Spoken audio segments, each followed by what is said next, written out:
Few would argue that we aren't living in turbulent times, but today I've come to a particularly serene part of southeast England to find out how an evolving fine wine market is responding to an assortment of traditional and not so traditional challenges, ranging from long-term weather patterns to pandemics.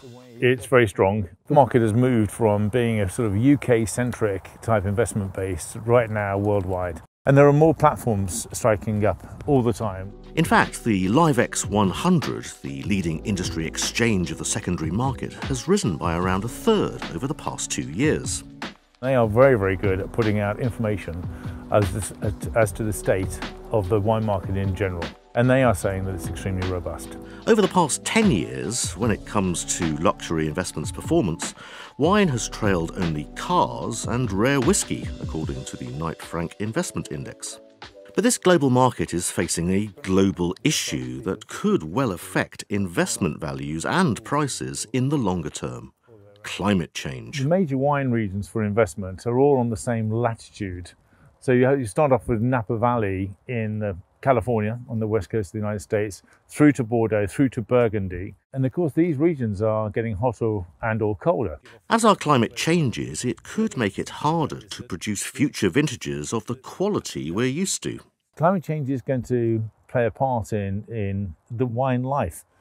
That said, with wine, if there is no more Bordeaux, then the wines that are held with customers are only going to increase in value.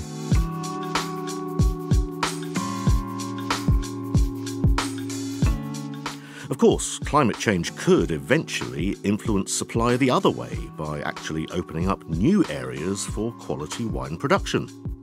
The Champagne region of France, for example, is an area seen as being particularly susceptible to climate change, which is why famed champagne houses like Pommery and Taittinger are now looking to places they would never previously have considered for production.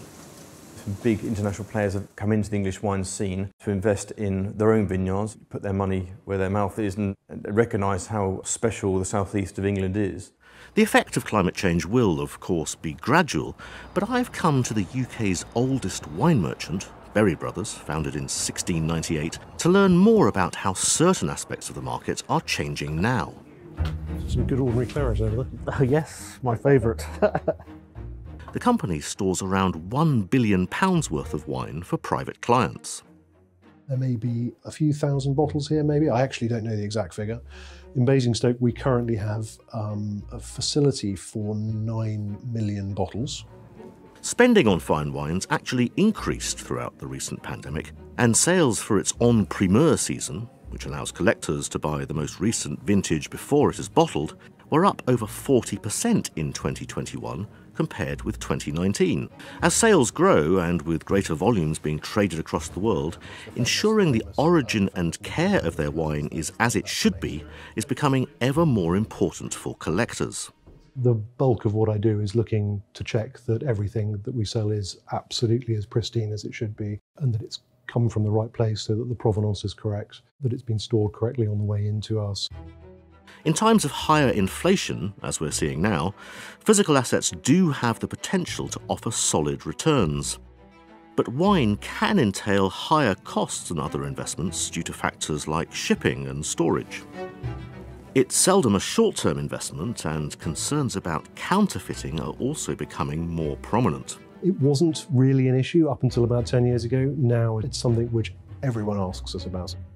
Cases like that of Rudy Kearney-Arwan, who in 2013 was convicted of wine fraud for selling tens of millions of dollars of fake wines, have thrown a spotlight on counterfeiting. So how big of a problem is wine fraud nowadays?